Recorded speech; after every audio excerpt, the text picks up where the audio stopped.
पहली बार किसानों को उनके हक की राशि घर बैठे खाते में डाली। और जब किसानों को माननीय मोदी जी राशि डालते हैं तो ये आप हमारी सरकार भी कैसे पीछे रह सकती है। हमारी सरकार के माध्यम से भी 83 लाख किसानों के खाते में 1650 करोड़ से ज्यादा की राशि आज किसान भाई बहन के खाते में जा रही। जोरदार अभिनंदन करें पूरे प्रदेश भर के किसानों के लिए। 83 लाख किसान के खाते हैं और इसी के बलबूते पर हमारा मध्य प्रदेश कृषि का सबसे तेज गति से उन्नति करने वाला राज्य के रूप में जाना जाता है। जब मैं आपसे बात कर रहा हूं तो अकेले मंडला के अंदर यहां पर 25 करोड़ से ज्यादा की राशि आपके खाते में जा रही है। जोरदार अभिनंदन करें अपने मंडला के लिए अकेले। और अभी 2 दिन पहले फसल बीमा की राशि भी आपके खाते में गई 14 लाख किसानों को। और उससे आगे भी मैं जब देख रहा हूं तो आज यहां किसान कल्याण निधि डालने आए, लेकिन इसके साथ साथ लगभग 106 करोड़ की लागत के 41 अलग अलग विकास कार्य जिनका भूमि पूजन और लोकार्पण दोनों हुआ। जोरदार अभिनंदन करें पूरे विकास कार्यों को लेकर के। कृषि धन्य है, कृषि पवित्र है, कृषि जीवन का मूल। सनातन संस्कृति हमें सदैव धरती माता और अन्न को पवित्र प्रसाद मानते हुए हमारे जीवन में इनका पवित्र स्थान दिलाती है। आज जब मैं आपसे बात कर रहा हूं तो जब हम अपने अन्न देवता मां अन्नपूर्णा और अन्नदाता की पूजन की बात करते हैं तो अपने आप श्रद्धा से हमारे किसानों की तरफ हमारा ध्यान जाता है, हमारी संस्कृति की तरफ हमारा ध्यान जाता है। कृषि केवल आजीविका नहीं है, जैसे सीमा पे जवान और खेत में किसान दोनों की भूमिका एक है। दोनों की भूमिका, जवान जान लगा करके सीमा की रक्षा करता है और किसान जान के बाजी लगाकर अपने तिल तिल करके सूरज देवता के साथ शरीर को पसीने से सुखाते हुए लोगों के लिए अन्न दिलाने का प्रयास करता है, मेहनत करता है। आज ये हमारी जो पहचान है, इसी आधार पर हमारे सारे तीज त्योहार बनाए गए। मैं आज आपके बीच बात कर रहा हूं तो हमारे बीच में जब मैं यहां आया, आने के पहले कई प्रकार के कार्यक्रम जोड़े गए। एक तरफ प्राकृतिक खेती को प्रोत्साहन देने के लिए खेती के भी अलग अलग तरीके, लेकिन उसका आधार, प्राकृतिक खेती का आधार गौ माता है, इसलिए पहले गौ माता की पूजन कराई। गौ माता की पूजन के साथ एक किसान और गौ माता ये एक दूसरे के पूरक है, दोनों में कोई अंतर नहीं। पशुपालन के माध्यम से रोजमर्रा के जीवन में आज भगवान बलराम और भगवान कृष्ण की बात करते हैं तो दोनों माखन, दही, दूध और इसका इतिहास भारत के साथ जुड़ा हुआ है। पूरा देश की पहचान हमारे दूध और दही के भंडार भरे रहते हैं इस देश में हजारों साल से। यही परंपरा थी। जब आज भगवान कृष्ण के साथ बलराम की जयंती मना रहे हैं तब भी यहाँ माखन वाली मटकी फुड़वाने का काम यही गोपाल कृष्ण से कराया। बोला गोपाल कृष्ण भगवान की। क्या आनंद आता है। मोर मुकुट मेरे माथे पे भी दिया है। मोर ऐसा पवित्र पक्षी है जिसके जीवन में कोई कलुषता नहीं है, जीवन में सदैव सबके लिए प्रेम। जब चारों तरफ की धरती सूख करके बारिश को, मेघ को बुलाती है और ऐसे में जब वर्षा ऋतु छाती है तो हमारे मोर की पिहू पिहू की आवाज हमारे शरीर के अंदर रोमांच पैदा करती है।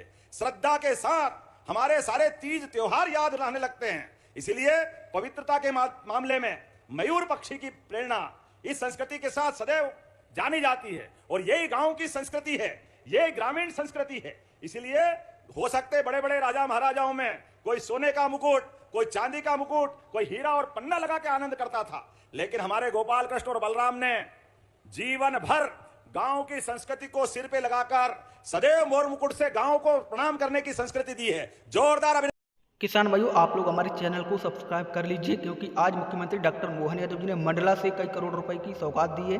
साथ ही किसानों को बताया है कि 2,000 रुपये 13वीं किस्त के अंतर्गत डाले हैं। लगभग 83 लाख किसानों को बड़ी सौगात मिली है। किसान भाई चलिए सुन लेते हैं। आधार पर गाँव के साथ प्रेम का संदेश देने का अपना रिकॉर्ड जीवन भर वो आशीर्वाद देते रहिए। ये हमारे लिए प्रेम का बड़ा उदाहरण था। जब मैं आपसे बात कर रहा हूं तो हमारे बीच हमारी सरकार के माध्यम से कई प्रकार के काम हम लगातार कर रहे हैं। अब आने वाले समय में मैं अगर कांग्रेस के मित्र को बुरा लगेगा लेकिन बोलूंगा जरूर। 1956 में मध्य प्रदेश बना, लेकिन 56 से लगा करके 2002-3 तक मध्य प्रदेश के अंदर कृषि क्षेत्र का रकबा केवल 7.5 लाख हेक्टेयर था। कहां 55 साल और केवल 7.5 लाख हेक्टेयर कृषि का रकबा। अरे कृषि आधारित पूरा प्रदेश, लेकिन किसानों के लिए सिंचाई के साधन नहीं, बिजली नहीं, पानी नहीं, सड़क नहीं, बंटा ढार ही बंटा ढार। 55 साल निकाल दिए, कितनी पीढ़ी बर्बाद हो गई। ये पाप अगर किसी के सिर पे है तो कांग्रेस के सिर पे है। और उसके उल्टे 2002-3 के बाद हमारी सरकार के बनने तक केवल 20 साल में 1.5 साल इनके भी मिला लो, तो 2023-24 तक 44 लाख हेक्टेयर सिंचाई हुई। जोरदार अभिनंदन करें। 44 लाख हेक्टेयर सिंचाई। कहां 20 साल में 36 लाख से ऊपर सिंचाई, और कहां 7.5 लाख। अरे हमें और गर्व है, अभी 1.25 साल में हमारी सरकार ने 44 लाख से बढ़ाकर 7.5 लाख हेक्टेयर तो 1.25 साल में कर दी। जोरदार अभिनंदन करें। यह हमारी सरकार के काम करने का तरीका है। एक एक करके, एक नहीं कई प्रकार के। आज हम आपके बीच में जब खड़े हैं तो हमारे बीच में ये खेती का रकबा, गांव-गांव में बिजली, आने जाने की सड़क, स्कूल, तालाब, सभी प्रकार के संसाधन के साथ मध्य प्रदेश सबसे तेज गति से विकास करने वाले राज्यों में शामिल हुआ है। जोरदार अभिनंदन करें अपनी इस भावना के आधार पर। चारों तरफ से सभी क्षेत्रों के लिए जब हमारी सरकार बनी तो एग्रीकल्चर कोर्स की पढ़ाई के लिए केवल हमारे पास 2 जगह थी और 2 ही विश्वविद्यालय थे जहां कृषि की पढ़ाई होती थी। लेकिन आज बदलते दौर में हमारे 16 सरकारी विश्वविद्यालय और 52 प्राइवेट विश्वविद्यालय में अधिकांश जगह एग्रीकल्चर कोर्स पढ़ा करके किसानों को उन्नत कृषि करने की ट्रेनिंग हम दे रहे हैं। जोरदार अभिनंदन करें हमारे किसान भाइयों के बच्चे बच्ची के लिए भी आगे बढ़ने के लिए। और कितने दुर्भाग्य के साथ कहना पड़ेगा, कांग्रेस के लोगों को जब सेना पुरुषार्थ दिखाए, कल 15 अगस्त का दिन है हमारे लिए। आज यशस्वी प्रधानमंत्री के नेतृत्व में भारत अपने दुश्मनों से निपटने के लिए सक्षम है। जब पाकिस्तान से कोई आतंकवादी हमारे देश के अंदर तो किसान भाइयों, अभी आप लोगों ने मुख्यमंत्री डॉक्टर मोहन यादव जी को सुना है। 83 लाख किसानों के खाते में 2-2 हज़ार रुपये डाल दिए हैं, उन्हें ट्रांसफर कर दिए हैं। आप लोग को बता दें, एक किस्त आप लोग को 13वीं किस्त के अंतर्गत मुख्यमंत्री किसान कल्याण योजना की राशि डली है। साथ ही 14 लाख किसानों को फसल बीमा की राशि भी मिली है। ये बताया है उन्होंने।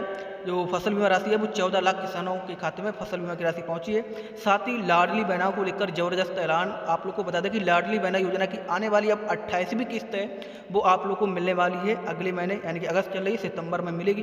तो वो किस्त भी आप लोगों को बताया जा रहा है कि 1250 मिलेगी। और साथ ही गरीबों को आवास, किसानों को बिजली फ्री, और भी कई बड़े ऐलान किसानों के लिए किए हैं। क्योंकि किसान सम्मान निधि योजना की राशि डली है और साथ ही फसल बीमा की राशि जो बकाया है वो भी जल्द किसानों के खाते में पहुंचेगी। ये किसानों को आश्वासन डॉक्टर मोहन यादव जी ने दिलाया है। और आवास योजना के अंतर्गत गरीबों को पक्के आवास भी मिलेंगे। चलिए उनका पूरा भाषण सुनते फिर आगे आपको बताएंगे। अभी अपनी 27 पर्यटक गए थे, उनने क्या किसी का बिगाड़ा था, लेकिन वो अपने उस कश्मीर में घूमने गए जो भारत का हिस्सा है, भारत का मुकुटमणि है। लेकिन कायरों ने छिपकर वार, धर्म पूजकर वार जो घटना करी, पूरा देश एकजुटता से आ गया। अरे धारा 370 हटने के बाद तो कश्मीर और पूरे देश के अंदर क्या हिंदू क्या मुस्लिम सारे लोगों ने मिलकर के एकजुटता के साथ पाकिस्तान को जवाब देने की बात कही। और जब हमारी सेना पुरुषार्थ पराक्रम के साथ सफलता के साथ आतंकवादियों के अड्डे मिटाती है, उनके घर में घुस के उनके विमान तोड़ करके आती है, उनके हवाई अड्डे को खत्म करके आती है, बड़े दुर्भाग्य के साथ कहना पड़ेगा। अरे ये पूरा देश जश्न मना रहा है। कांग्रेस के लोगों के साथ भी कहना चाहूंगा, ये 15 अगस्त तो वास्तव में दिवाली, दशहरा, ईद सब त्योहार मनाने का था। लेकिन ये अभी भी वोट के चक्कर में इलेक्शन कमीशन के खिलाफ बोल रहे हैं। अरे 15 अगस्त मनाओ भाई, 15 अगस्त तुमको त्योहार मनाओ। सेना ने पराक्रम किया है, अपने दुश्मनों को घर में घुस के मारा है। लेकिन ये नादान, इनको केवल कुर्सी चाहिए, एक सूत्री फार्मूला, दूसरा कोई दिमाग नहीं। इसलिए जो लोकतंत्र के मजबूत स्तंभ है, चाहे वो न्यायालय का अपमान करते हैं, एक बार नहीं कई बार न्यायालय से दंडित भी होते हैं, न्यायालय फटकारती भी है, लेकिन इतनी मोटी चमड़ी के सब सुन लेते हैं। फिर वही वो की हाल। अब क्या बोले इनको, कितना समझाओ। क्या न्यायालय, क्या सेना पराक्रम करके आती है, सर्जिकल स्ट्राइक, घर में घुस के मारती है, और ये बेशरम उनसे मारने के सबूत पूछते हैं। कहां बम गिराया, कहां गोली गिराई, किसको मारा, हमने तो देखा ही नहीं। अरे बाप रे, आपको इतनी इस ढंग की बात करने के लिए आप इस देश के लोग नहीं हो सकते। दुर्भाग्य के साथ कहना पड़ेगा, ऐसी बातों से पाकिस्तान के लोग खुश होते हैं, भारत की सेना का मनोबल गिरता है, प्रशासन कमजोर पड़ता है, भारत की एकता में फूट होती है। मैं हाथ जोड़ के कहना चाहता हूं, माफ करना, ये बातें कभी किसी को शोभा नहीं देती। इलेक्शन कमीशन चुनाव कराता है, लेकिन बड़े मोटी चमड़ी के लोग, चुनाव आयोग, अगर आपको कोई बात कहना है तो लिख करके दो। चुनाव की निर्वाचन नामावली का प्रकाशन होता है, अपनी बात वहां को चुनाव आयोग के पास नहीं जाएंगे, सड़क पे तमाशा करेंगे। इसीलिए जनता लगातार नकारती जा रही है। धीरे धीरे करके कांग्रेस पूरे देश से समाप्त होती जा रही है। कांग्रेस के इन्हीं हथकंडों के कारण से कांग्रेस की हालत खराब होती जा रही है। लेकिन आज भी समय है, कई समझदार कांग्रेसियों ने इस बात को माना है कि आज बदलते दौर में माननीय मोदी जी के नेतृत्व में भारत दुनिया की चौथी अर्थव्यवस्था बना है, तो यह हमारे लिए गौरव की बात है। जोरदार अभिनंदन प्रधानमंत्री का करें। दुनिया की चौथी अर्थव्यवस्था केवल 10-11 साल में, कहां 10वें नंबर पे भारत था, आज चौथे नंबर पे, और कुछ समय बाद तीसरे नंबर पे आएगा। एक तरफ भारत की प्रगति और एक तरफ हाय रे मोदी, ये हाय हाय करने वाले कांग्रेस के सारे लोगों से कहना चाहता हूं, अरे जिस दिन चुनाव आए उस दिन आ जाना। लोकतंत्र का आनंद इसी बात के लिए है, लेकिन पूरे साल विकास के काम में अड़ंगा मत लगाओ। अपने आचरण को भी देखो, अपने सद्विचारों से लोकतंत्र को मजबूत करने के प्रयास करो। आपके इन व्यवहार से लोकतंत्र कमजोर पड़ता है। मैं आपके साथ मंडला के विकास की बात करने भी आया हूं।